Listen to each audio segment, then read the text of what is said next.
өдрөөс 1-р сарын 15-ны өдрийн 16 цаг. Эрдэнэт үйлдвэр компани үйлдвэрчний эвлэлийн холбооны дараагаар өмнө тус үйлдвэрийн баяжуулах цехийн үйлдвэрчний хорооны дараагаар ажиллаж байсан хүн давхар ажиллаж байсан бөгөөд холбооны дараагаар давхар ажиллах боломжгүй гэж үзэн огцруулсан байна. Үүнээс хойш тус холбоо багагүй хугацаанд удирдлаггүй явж байсан тул өнөөдөр Эрдэнэт үйлдвэрт ажиллаж байгаа 6000 гаруй иргэдийн эрх ашигын төлөө тууштай ажиллах удирдагч шаардлагатай байгаа учраас энэхүү ээлжид хэвлэлийн багварлыг зохион байгуулж байна. За мэдээж энэ том 2019 оны 1 сарын 17-ны өдөр Эрдэнэт үйлдвэр компани үйлдвэрчний эвлэлийн холбооны ээлжид 12 дахь багвар болно. За энэ багварлаар үйлдвэрчний эвлэлийн холбооны даргын сонгуул явагдана.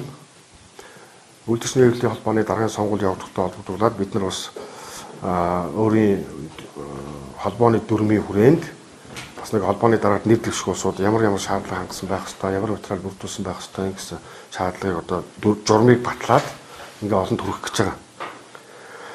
За манайх одоогийн байдлаар яг өнөөдөр 1 сарын 4-өөс эхлээд энэ журам хүчин төгөлдөр мөрдөгдөд эхлэх юм. Одоо хэвлэлийн багварт хийснээр дараагаас гэсэн үгний өсөн даа.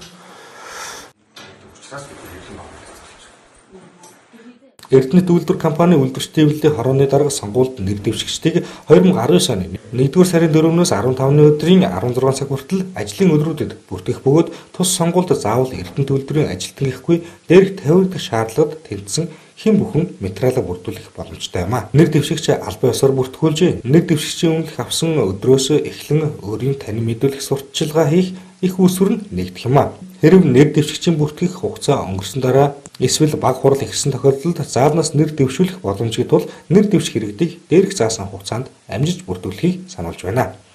Тус үйлдвэрийн үйлдвэрчний эвлэлийн баг хурал 4 жилд 1 удаа явагддаг бөгөөд тус холбооны дүрмийн дагуу зохион байгуулагддаг байна.